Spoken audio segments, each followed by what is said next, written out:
Students, இது ஒரு motivation video.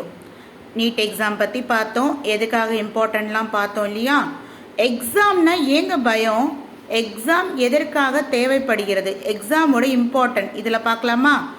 அதாவது எக்ஸாம் தான் நம்ம லைஃப்பில் என்ன பண்ணுது, நம்ம அடுத்த கட்டத்துக்கு போகிறதுக்கான ஒரு ஸ்டெப், நம்மளுடைய ஸ்கில்ஸை டெஸ்ட் பண்ணுது. ஓகேவா?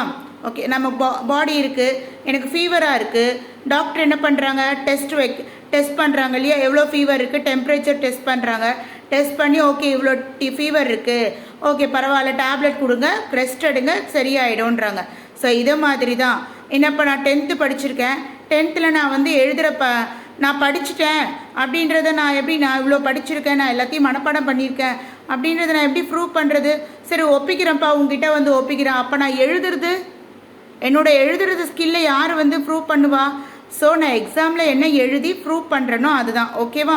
ஸோ இது நம்மளுடைய ஸ்கில்ஸை அவுட்கம் பண்ணுறதுக்கு, வெளிக்கொண்டு வர்றதுக்கு ரொம்ப ரொம்ப இம்பார்ட்டன்ட். ஓகேவா? நெக்ஸ்ட்டு பார்த்திங்கன்னா, நம்மளுடைய திறனை அறிய நாம் ஒரு பாடத்தை எவ்வளோ புரிஞ்சுக்கிட்டோம் அப்படின்றத அறிய பயன்படுகிறது. ஓகேவா? அடுத்தது இன்னொரு ஸ்டெப் நான் போகிறதுக்கு, இப்போ நான் ஸ்கூலில் ஃபஸ்ட் ஸ்டாண்டர்ட் படிக்கிறேன், செகண்ட் ஸ்டாண்டர்ட் போகணும் அப்படின்றதுக்கு. நெக்ஸ்ட்டு நான் ஒரு காலேஜில் செமிஸ்டர் எக்ஸாம் எழுதுகிறேன், நெக்ஸ்ட் ஸ்டெப்பு நான் போகிறது. ஓகேவா? ஸோ இந்த மாதிரி ஸ்டெப் பை ஸ்டெப்பாக நம்மளை வளர்த்துக்கிறதுக்கு தான் எக்ஸாம் அப்படின்றது. Just and then hand writing skills and then timing management, இது எல்லாமே நமக்கு ஒரு எக்ஸாம் என்ன பண்ணுது, நமக்கு கொடுக்குது. ஓகேவா? எதுக்காக அவங்க பயப்படணும்? இப்போ தோத்தா அடுத்து ஜெயிச்சிடலாம், ஏன் தோக்குறோன்னே நினைக்கிறோம். அதுக்கான முயற்சி செஞ்சு அன்றாடம் பாடத்தை அன்றாடம் படித்தோன்னா கண்டிப்பாக என்ன பண்ணலாம், வின் பண்ணிடலாம். நம்மளால் வின் பண்ண முடியாதுன்னு ஏதாவது இருக்கா? ஒவ்வொரு மனிதனுக்கும் கடவுள் என்ன பண்ணியிருக்காரு, அவங்களுக்கான திறமையோடு தான் படைச்சிருக்காரு. திறமையே இல்லாமல் படைக்கலை. சரியா? அதை நாம் பயன்படுத்துகிற விதம் தான் இருக்குது. எக்ஸாமும் ஒரு விதத்தில் திறமையை வெளிப்படுத்துகிற விதம் தான். சரியா? இன்னொன்று, நம்மளுடைய செல்ஃப் கான்ஃபிடென்ஸ் இன்க்ரீஸ் ஆகும். நம்ம எக்ஸாமில் ஜெயிக்க வெற்றி பெறும்போது நம்மளுடைய சுயநம்பிக்கை, ஓகேவா, நம்மளுடைய செல்ஃப் கான்ஃபிடென்ஸ் அதிகமாகுது. இன்னொன்று டிசிப்ளின், ஹேண்ட் ரைட்டிங் அடித்தல் திருத்தல் இல்லாமல் எழுதுறது.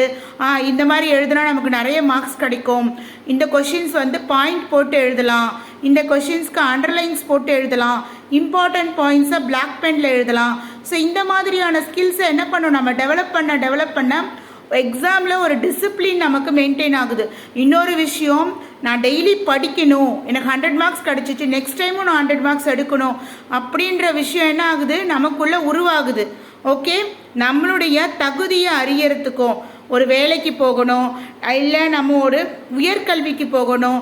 ஸோ இது எல்லாத்துக்குமே நம்மளுடைய தகுதியை அறியறதுக்கு எக்ஸாம்ன்றது என்ன ஆகுது, ரொம்ப ரொம்ப இம்பார்ட்டன்ட்.